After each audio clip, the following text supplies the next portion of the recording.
La parole de Mitterrand a été avalée avec toutes les conséquences et, j'allais dire, la symbolique que ça représente quand on sait ce que la parole engagée a d'important au Pays Basque, hein, Hitz à Hitz, qui est un des fondamentaux dans notre culture. En mars 1982, 2 CRS sont assassinés à Saint-Étienne de Baïgorry, le village de Philippe Bidart. Déjà clandestin depuis plusieurs mois, il est aussitôt accusé de ce double homicide. La police se lance à ses trousses malgré la revendication du bataillon basque espagnol.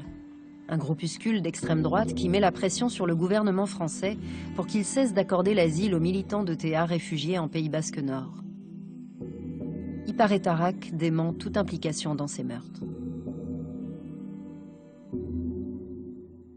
Après Baïgorry, les choses sont devenues beaucoup plus tendues, là, parce que là, il y a eu d'abord une attitude des forces de l'ordre qui a été terrible, quoi, qui était présente partout, qui quadrillait toute la ville, et les villages alentours, qui venaient partout, qui venaient dans les fermes.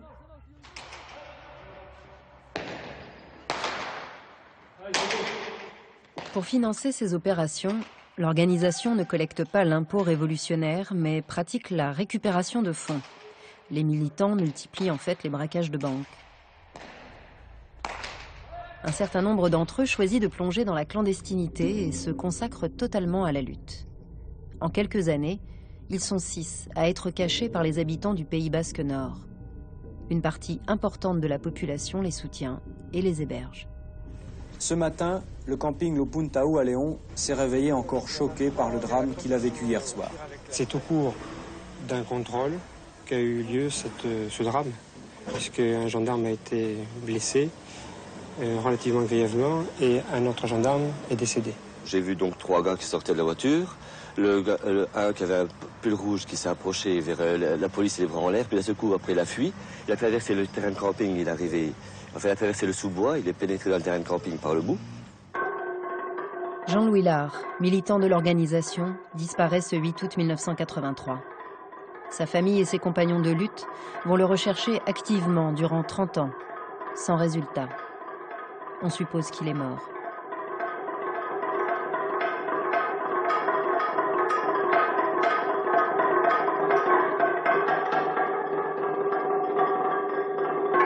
Dès le début, on sait, quand on s'engage dans la lutte armée, qu'il peut y avoir cet affrontement-là, il peut y avoir des morts, et on peut être amené à utiliser les armes pour se défendre. Et donc, voilà, c'est pas anodin. Et puis il y a d'activité, puis il y a de risques d'affrontement, de tomber sur un barrage de gendarmes, et puis qu'il y ait un échange de coups de feu, quoi. Donc voilà, c'est ce qui est arrivé à plusieurs reprises. Et il y a eu des morts de part et d'autre. Hein. Il y a eu des gendarmes qui ont été tués, il y a des militants qui ont été tués. Et c'est inévitable, c'est inévitable. Le lendemain de Léon, à 6 h du matin, ils sont venus chez nous, les gendarmes, c'était la police judiciaire, ils nous ont braqués et ils nous ont dit, maintenant c'est fini la rigolade, on va à la chasse à Bidart. Et l'état d'esprit était là, quoi. Et les termes utilisés par la PJ étaient les suivants, c'est fini la rigolade, on va à la chasse à Bidart. Ça reste marqué, ça. Parallèlement à ces événements, le Pays Basque connaît une période trouble. Le GAL, groupe antiterroriste de libération financé par les fonds secrets du gouvernement espagnol, sème la terreur en Pays Basque Nord. Ses membres assassinent une trentaine de personnes proches ou sympathisantes de l'ETA qui poursuit la lutte côté espagnol pour la reconnaissance du Pays Basque. En activant ce groupe paramilitaire, l'Espagne exerce des pressions sur la France pour qu'elle mette fin à l'hébergement des militants de l'ETA sur son territoire. Le gouvernement espagnol de Felipe González et les ministres de l'Intérieur que j'ai connus étaient très pressants auprès de nous, très exigeants.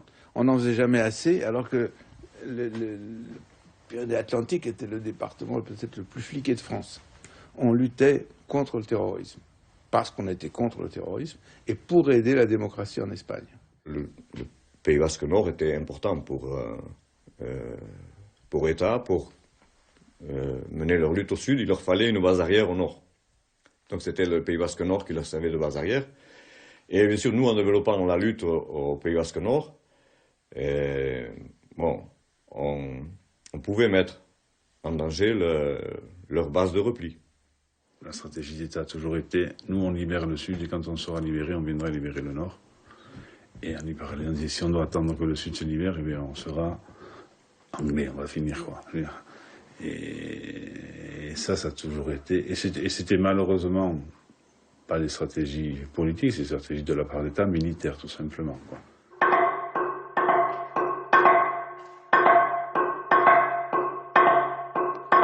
Pour nous, un militant était plus utile en cavale et dans la clandestinité que dans les prisons françaises.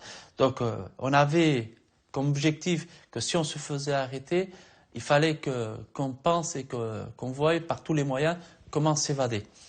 Et pour nous, un des moments forts a été l'évasion de Pau, l'évasion de Mailly et de Gaby. Gabriel Muesca, arrêté en 1984, purge une peine de 13 ans de prison. Marie-France Aiguy, incarcérée pour 4 ans, est à quelques mois de la fin de sa peine. Vêtu d'uniforme du GIGN, un commando d'une vingtaine de militants d'Hyparet-Tarac monte une opération pour les libérer. La clé de cette opération, c'était le directeur. Le problème, c'est que le directeur, il n'habitait pas à l'extérieur, il habitait à l'intérieur de la prison. Donc il fallait trouver une occasion pour faire venir le directeur à l'extérieur de la prison, le prendre et rentrer avec lui. Donc dans un premier temps, il fallait qu'on prenne, qu'on enlève la fille du directeur. À 18h30, tout le commando est en place dans Pau et premièrement au bas du domicile de la fille du directeur de prison. Elle se présente à la porte, l'équipe qui était dans les escaliers se met derrière elle et la pousse à l'intérieur. La deuxième partie de l'opération, il fallait que la fille appelle le père, pour qu'il le fasse venir à l'appartement. Le père répond et il arrive très vite après. Il y a eu une partie là entre lui et nous pour essayer de le convaincre. On lui a mis une ceinture d'explosifs autour des reins. Nous partons donc en file tout le commando. Dans le scénario, j'avais le rôle de l'inspecteur de DST qui accompagnait le directeur dans la prison.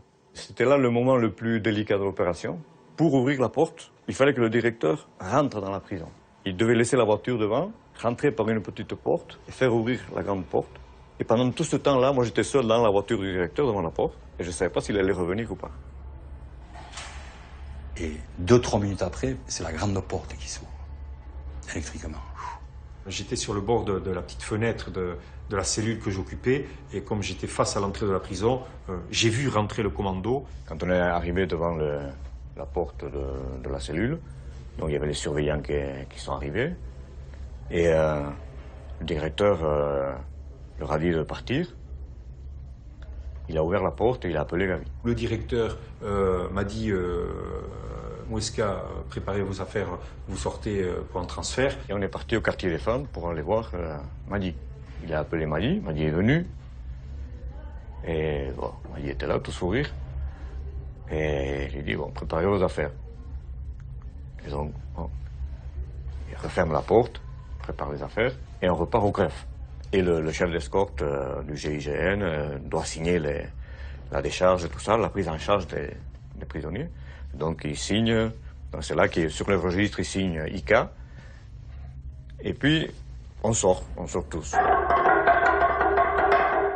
J'ai fait 2 fois Champagne, c'était la mort de Franco et l'évasion de Pau. C'est pour tout dire. Champagne, avec mon père à la maison, la mort de Franco, c'était Champagne pour tout le monde. Et puis avec mes amis, l'évasion de Pau, voilà.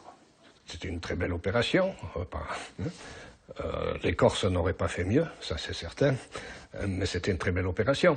Et là, ça commençait quand même à titiller les gouvernements différents. La pression d'Hyparet-Tarac sur le tourisme, sur l'immobilier, les commerçants qui commençaient à rouscailler, les manifestations, les contre-manifestations. L'euphorie de l'évasion de Pau retombe vite. En 1987, l'organisation subit des revers importants. Marie-France Aiguy meurt tragiquement lors de son interpellation. Un train percute la voiture de police dans laquelle elle se trouve. Le mois suivant, Christophe Istek explose avec sa bombe. Un autre militant est grièvement blessé. Hyparet-Tarac est dissous par le gouvernement. Un gendarme est tué lors d'un affrontement avec Bidart. Il devient l'ennemi public numéro 1. La police le traque jusqu'au fond d'une abbaye.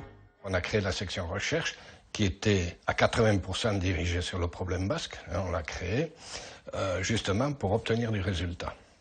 On les sentait à nos trousses, mais en même temps, comme je disais, on n'était pas... On vivait avec la pression permanente. Donc, une de plus, une de moins, ça ne changeait en rien notre mentalité, notre façon de faire, rien. Les gendarmes mettent en place une souricière dans cette maison du Boucau. C'est un piège qui a été mis en place par le commandant Sáenz et son équipe, qui avait bien analysé notre mode de fonctionnement, qui avait un certain respect pour l'organisation et le mouvement versaillais.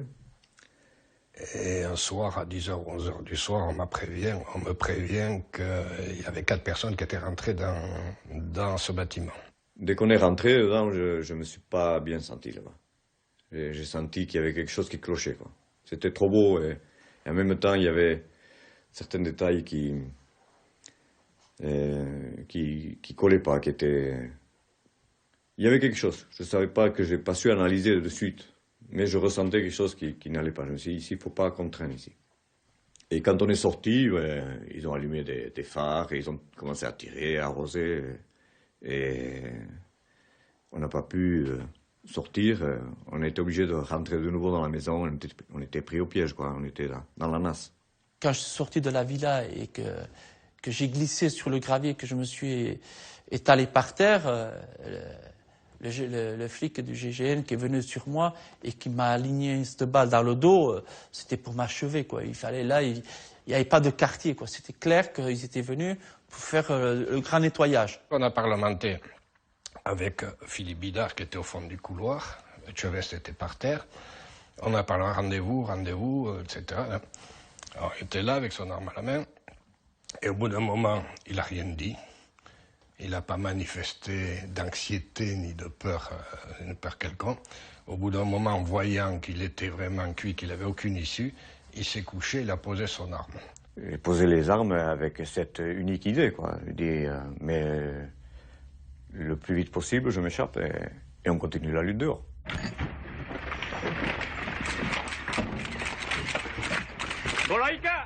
Philippe Bidard a été condamné 2 fois à la réclusion criminelle à perpétuité. Après 19 ans de prison et 5 ans d'assignation à résidence dans l'Hérault, il est rentré en Pays Basque au printemps 2012.